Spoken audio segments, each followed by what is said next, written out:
What's up, Cubers? My name is Kenneth. Today I want to show you guys the GoCube. First off, welcome back to the channel. It's been over 6 months since I made my last YouTube video, and in that time I've had a really great time. I've focused on my family and spent time at work and just really had a good time off of YouTube, not worrying about views and trying to get people to watch my channel.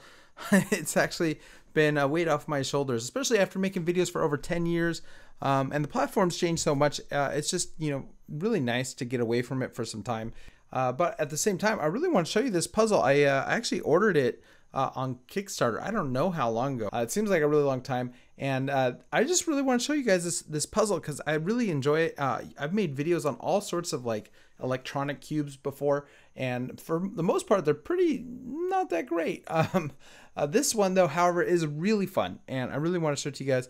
Again, this is just a puzzle I bought. It's not sponsored or anything like that, this video. First off, let me show you guys how this puzzle works. First, it's just a speed cube, and it's actually a really nice speed cube. It turns really well. It's actually probably my top 1 or 2 best cubes I own. I'm not really into speed cubing, so like if you're a speed cuber, let me know how great this speed cube is for speed cubing. But it is magnetic. You can see there's little magnets in there, and so it does. It kind of has a little clicking, snapping mechanism to it, which is really cool. And I did an unboxing of this actually on my Instagram. I did an Insta unboxing. I don't know, am I the only one who does that?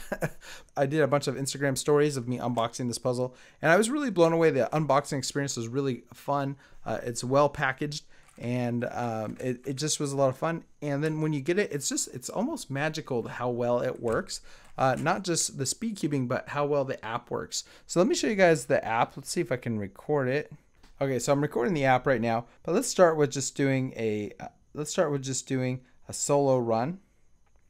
So it tells you to hold it like this with the white on top and the green facing forward. That's how you would hold a puzzle when you scramble it. So you can see it's tracking the cube in real time, and it's going to tell me the scramble to scramble this. So let's do that. So up, left, back to up.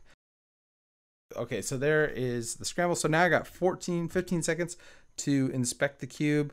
And then I'm going to start. So I should go right about and now. So let's see here.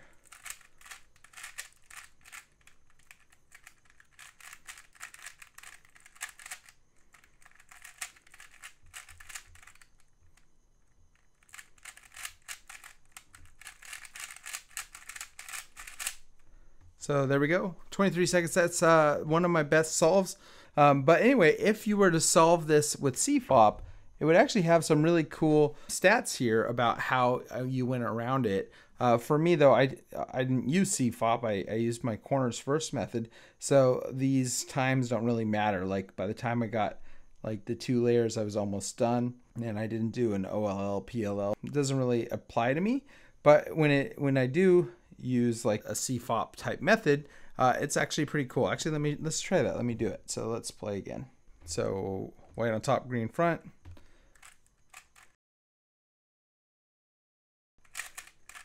Permuting.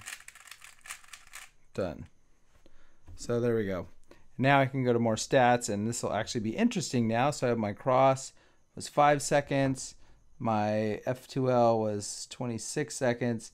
My OLL was at 20, I can't read it from here, 28, and finished at 40. So you can go to advanced and see all the moves I made, and I can see how long everything took for me.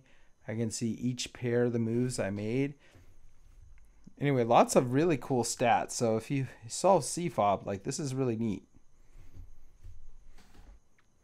So anyway, that was really cool, but what I think is the coolest thing you can do with this puzzle is you can actually challenge people and play people all over the world. So let's actually do that. Let's go to this Pro Cuber mode. Again, you want to hold it like this, white on top, green facing you. That way it can track, and then you can go over and I'll play a hard match. So let's find a match.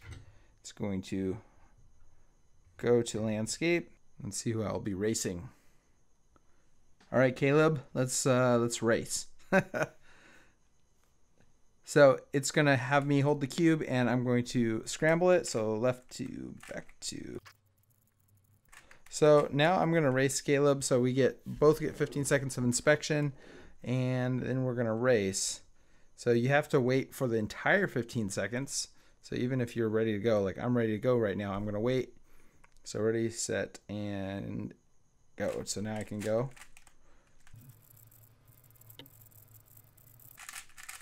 So there we go. 32 seconds, and I was able to beat Caleb. And anyway, look at that. I just raced someone on the other side of the world. We scrambled the cube the same. We raced the same. Fair match. And yeah, I just think that's so cool. Like if I was just getting into cubing and I was just getting into speed cubing, like being able to just pick up my cube and race anyone, I think that's amazing.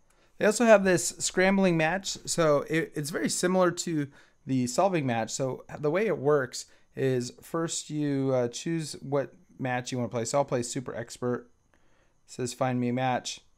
So first there's this shuffling phase. You have to hand shuffle the cube. So I'm going to do that now. And it's going to determine how strong of a shuffle I have. So there we go. That's a strong shuffle. Then it's going to match me up with someone who thinks they're a super expert at performing these scrambling algorithms. And we're going to race each other with an algorithm. So I'm going to play rub over here. And for 1,000 coins, I don't quite understand what the coins do. But let's get ready, set, and go. So it's right to, back, right, up. Right to, back to, right to, up. So I lost. That wasn't very good. But as you can see, look, the algorithm actually solved the cube. So it went from his random state to solved and my random state to solved as well. So anyway, I think that's pretty cool. So good job, Rob. You beat me. So the app also has this Academy section. And in the Academy, it'll basically teach you how to solve a cube. Like they're trying hard to teach you how to solve a cube here. And I just don't know if this is the best way to learn. I still feel like a YouTube tutorial is probably a little bit easier, but I'm not exactly sure. So I went through the first couple steps and you know, it's a little bit clunky. I don't know, maybe it's helpful if you actually are sitting and reading and trying to go slowly through this, but I was trying to jump ahead. And so maybe it was a little confusing for me just because I wasn't reading every screen, but I can imagine most people probably aren't. So I found it to be a little bit, I don't know, maybe not that helpful. So, but that's the Academy. There's some other little games. I don't find them quite as interesting, so I barely have played some of those. They've got a lot of cool stats. So you can see my personal record, and you can see my average moves is pretty high, 120. Average solve time is 34. Wow, I'm so slow these days. My average used to be like 24. Now it's like 34. That's pretty sad. I'm also letting a lot of friends play who solve it. So this might actually be skewed because I got a bunch of people who are slower than me playing with the cube as well. And then you have your leaderboard. So anyway, so that's pretty much it for this video. I really like this puzzle. Like I said, I even like the way it looks. I like that it doesn't look like a Rubik's brand cube, but it's its own like 3x3 cube. I think it's branded very well as the GoCube. And they did just a really great job. It's got like perfect tracking. I've never had it like actually miss a move where I like make a move and it didn't capture the move. It's just like tracks perfectly. And I really love the 3D movement. I didn't think it would track as well as it does. And I think they did a great job, especially having so many people pre-order this thing. Like I just assumed it was going to fail. So I didn't give them enough credit. So they did a really great job bringing this to market. And I think it's really great. So I don't have any of the other smart cubes out there. So if you have one of the other smart cubes, leave a comment. Let me know how this compares to the other smart cubes out there. This one was pretty expensive. I think it was $100 for the cube, the stand, and the charger. So yeah, it's a little on the expensive side, but I think for the value, like this is by far like one of the coolest cubes I've ever played with. I think had I just started out cubing and just started out speed cubing, like this would have just like been amazing because I could actually race people all over the world. Rubik's Cube is already addicting, but mix it with this like tracking your times and you know, being able to accurately race people around the world. I think that's so cool. I would have been even more addicted to the cube had I had this. So I think it's great. Good job everyone at GoCube. And yeah, that's it guys. I hope you guys enjoyed this video. Let me know what you guys think. Thanks guys for watching. And of course, have a great day.